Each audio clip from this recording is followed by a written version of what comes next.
देखो, मैंने बहुत पहले एक वीडियो में ये तो बोल रखा है कि अगर तुम ये एक्सपेक्टेशन लगा के रीडिंग के अंदर घुस रहे हो कि मैं साल के अंदर इतनी बुक्स ख़त्म कर लूँगा, then probably you are setting yourself for disaster and a lot of stress. क्योंकि तुम बुक को एंजॉय नहीं कर पाओगे ये सोचते हुए कि अगली बुक ये पढ़नी है, एंड प्रॉबली स्ट्रेस भी इंक्रीज होगा एंड तुम फेल भी हो जाओगे। But what if I tell you कि देयर इज़ अ प्रोसेस, अगर तुम उसको फॉलो करते हो, ना ही तुम्हारा रीडिंग एक्सपीरियंस अच्छा हो जाएगा बट साथ में एफिशिएंसी भी बढ़ेगी एंड कहीं ना कहीं तुम ज़्यादा बुक्स भी पढ़ पाओगे। Now this is a process जो मैं खुद भी फॉलो करता हूँ। It consist of multiple steps. तुम इसमें से जितने स्टेप्स फॉलो कर सकते हो तुम कर लेना। बट एक बात मैं ज़रूर कहना चाहूँगा, इन सब स्टेप्स के एंड में जो स्टेप है, please keep it in consideration, क्योंकि उसके बिना ऊपर वाले स्टेप्स का कोई पॉइंट ही नहीं है। Now let's begin with the process. Now the very first thing you have to keep in mind that you can have multiple affairs. अब मैं रिलेशनशिप की बात नहीं कर रहा डार्लिंग, मैं ये बोल रहा हूँ कि बुक स्टैकिंग कैसे की जाती है। देखो, ये हैं 3 बुक्स, मेडिटेशन, ब्रदर्स कैरामज़ोव एंड तीसरी अर्थर शोपेनहावर की एसेज एंड एफरिज्म।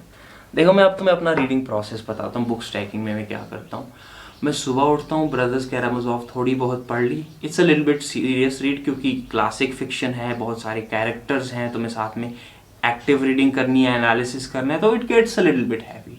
देन दिन को जब मैं धूप में बैठता हूँ, अगर मैं ये सेम बुक पकड़ के बैठ जाऊँगा तो कहीं ना कहीं मैं थोड़ा सा फ्रस्ट्रेटेड होना शुरू हो जाऊँगा, बर्नआउट फील करूँगा, तो मैं पकड़ लेता हूँ essays and aphorisms. It is a heavy book, but अगर तुम सनशाइन में बैठे हो, मूड अच्छा है, तो प्रॉबली तुम घंटा बैठ के 1-2 एसेज रिलैक्स्ड होके लेजीली पढ़ सकते हो। देन उसके बाद शाम को जब मैं चाय पी रहा होता हूँ तो मैं मेडिटेशंस पकड़ लूँगा, 1-2 पेज पढ़ लूँगा। कहीं ना कहीं the point I am trying to make here is कि पहली बात, अगर तुम बुक स्टैकिंग कर रहे हो तो इकट्ठे तुम 3 बुक्स पढ़ रहे हो, तो एक चीज़ ये हो जाएगी कि तुम बोर नहीं होगे। बोर्डम तुम्हारी एफिशिएंसी को बहुत कम कर देता है, एंड बिकॉज अगर तुमने 3 सब्जेक्ट्स पकड़ रखे हैं, तो कहीं ना कहीं अगर इस चीज़ से हल्का सा मन उठ रहा है, अगली चीज़ में थोड़ा सा इंटरेस्ट बन जाता है, एंड फिर थर्ड बुक जब तुम पढ़ रहे हो तब तक उसमें भी इंटरेस्ट बना रहेगा। एंड इसकी एफिशिएंसी बढ़ाने के लिए मैं तुम्हें बोलूँगा कि प्रॉबली सिर्फ एक बुक ऐसी रखो जो थोड़ी सी तुम्हारी इंटेंसिटी ज़्यादा मांग रही है, बाकी दूसरी थोड़ी सी लाइट रीड और तीसरी उससे भी light read. With that being said, मैं ये बात ज़रूर कहना चाहूँगा कि जब बुक स्टैकिंग कर रहे हो ना, तो उसको भी अपने हिसाब से करो। अगर तुम बिगिनर हो, मुश्किल से मुश्किल 2 बुक्स पकड़ो, एंड कहीं ना कहीं एक इंटरमीडिएट या फिर एक थोड़ा सा भी वेटरन इंसान है, उसको भी 3 बुक्स ही पकड़नी चाहिए बुक स्टैकिंग में, क्योंकि अगर उससे ज़्यादा इंक्रीज करोगे तो कहीं ना कहीं केओस आ जाएगा। बाकी उसके बाद मैं ये चीज़ बोलूँगा, ऐड ऑन करने के लिए हम second step increase add on करते हैं, जो है यूज़ टेक्नोलॉजी। देखो, तुम अब बुक्स पढ़ रहे हो, बट अब मैं शाम को क्या करता हूँ, जब मैं वॉक करने जाता हूँ ना, तो मैं ऑडियो बुक लगा देता हूँ। और अभी रिसेंटली पिछले 2 महीने के अंदर I have completed the complete works of Edgar Allan Poe. ये एक ऑडियो बुक है जिसके अंदर उसकी सारी शॉर्ट स्टोरीज, उसकी सारी पोएम्स, उसके सारे एसेज, उसकी दोनों नॉवेल्स, सब कुछ दे रखा है। तो 2 महीने के अंदर मैंने अगर इतना कुछ कवर कर लिया, then that's a lot of reading. Surely इसे तुम रीडिंग नहीं करोगे, काफ़ी लोग तो इसको बुक भी नहीं कंसिडर करेंगे। But let me ask you one thing, अगर तुम स्टोरी सुन रहे हो एंड तुम्हारा कॉम्प्रीहेंशन लेवल कहीं ना कहीं इंक्रीज कर रहा है, तो क्या वो तुम्हारी रीडिंग में हेल्प नहीं करेगा? बाकी ये पॉइंट जो सेकंड है, ये तुम्हारे ऊपर है, तुम ये पिक करना चाहते हो या नहीं। I am just telling you कि it worked for me. And उसके बाद आ जाता है थर्ड, ब्रिंग नॉवेल्टी। देखो, अब जब मैं बात कर रहा हूँ वॉक्स पे जाने की, तो मैं तुम्हें ये भी बता देता हूँ कि वॉक करके जब मैं पार्क में जाता हूँ चाय पीने के लिए, तो वहाँ पे साथ में ले जाता हूँ मेडिटेशंस बाय मार्कस ऑरेलियस। वहाँ पे बैठ के चिल होके चाय के साथ जब मैं मेडिटेशंस के 1-2 पेज पढ़ रहा होता हूँ, even though now I am exhausted with brothers Karamazov, Schopenhauer के एसेज, बट एक फ्रेश एरिया में आके, एक नई जगह पे आके थोड़ी सी आपकी फोकस और एफिशिएंसी इंक्रीज हो जाती है। And why I am saying this, पहली बार मैंने ये चीज़ देखी थी जब मैं अपनी मैन्यूस्क्रिप्ट के ऊपर वर्क कर रहा था, जो मैंने अभी बुक पब्लिशिंग प्रोसेस में डाली है।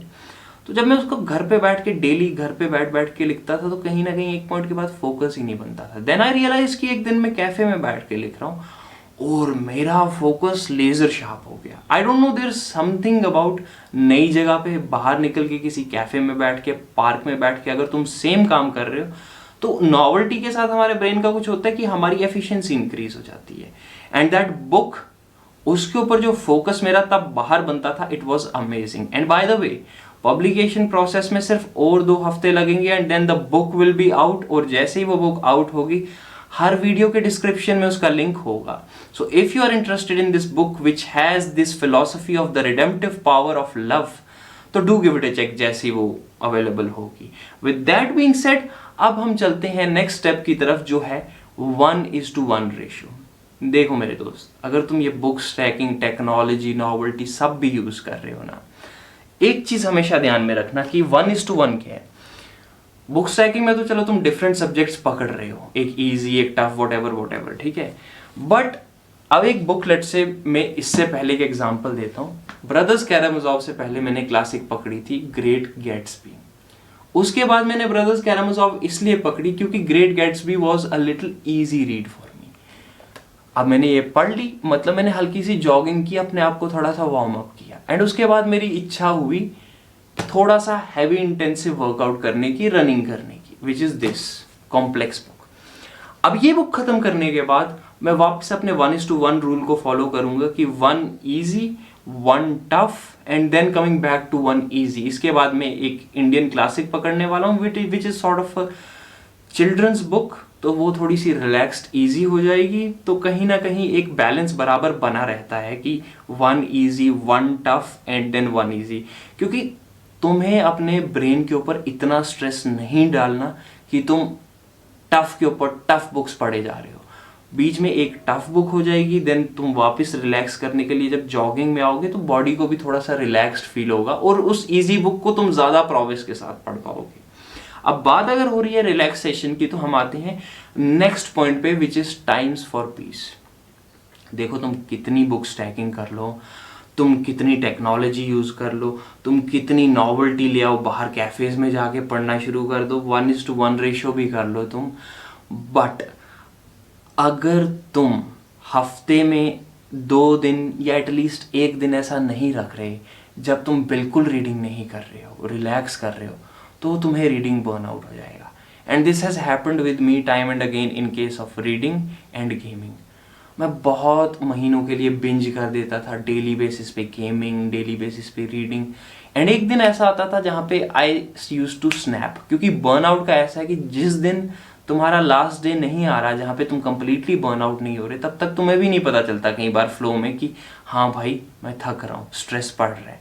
तो आई वुड से तुम सब कुछ कर रहे हो, स्टैकिंग वैकिंग ठीक है, बट एक दिन कम से कम ऐसा रखना जिस दिन तुम रिलैक्स करो, कुछ रीड ना करो।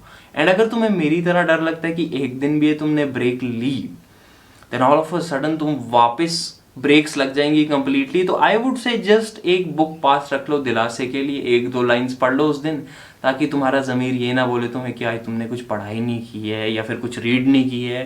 बिकॉज होता है, अब मेरे साथ तो होता है, so I am telling you guys. मैं अपने साथ मेडिटेशंस बाय मार्कस ऑरेलियस रख लेता हूँ एंड उसको खोल के 1-2 लाइंस पढ़ लूंगा अगर अपने दिल को दिलासा देना है कि हाँ मैंने आज रीड कर दी है।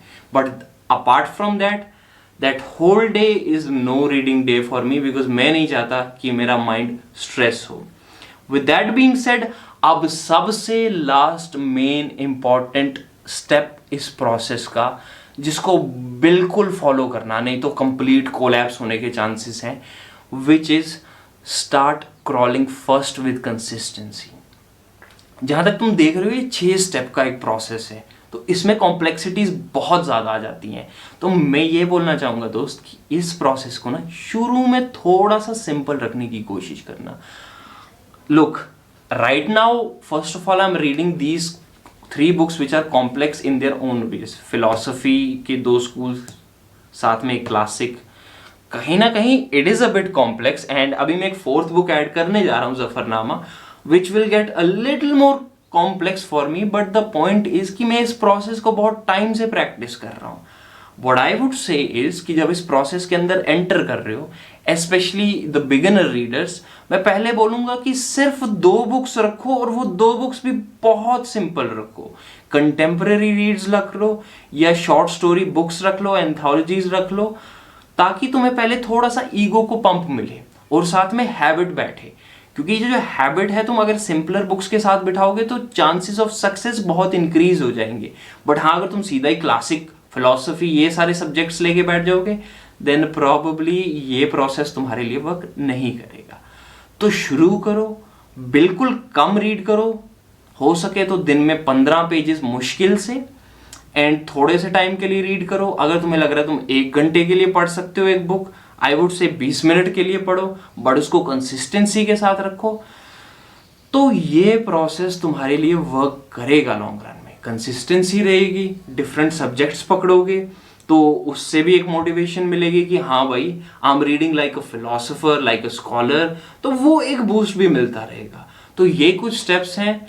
वीडियो तुम्हें पसंद आई तो लाइक करो, तुम्हारे कोई विचार हैं कमेंट सेक्शन में शेयर करो, ऐसी और वीडियोस के लिए सब्सक्राइब करो। एंड हाँ दोस्तों, जफरनामा भी आ चुकी है, इसके ऊपर भी रीडिंग प्रोसेस स्टार्ट हो चुका है, एंड साथ में ग्रेट गैट्सबी के ऊपर भी वीडियो आने वाली है सून। एंड हाँ मेरे दोस्तों की अगर मेरी बुक पब्लिश हो चुकी होगी ना, डिस्क्रिप्शन में आ जाएगी, do give it a check.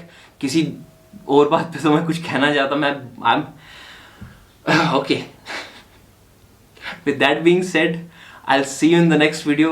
Till then, enjoy your life in the best possible ways, and peace.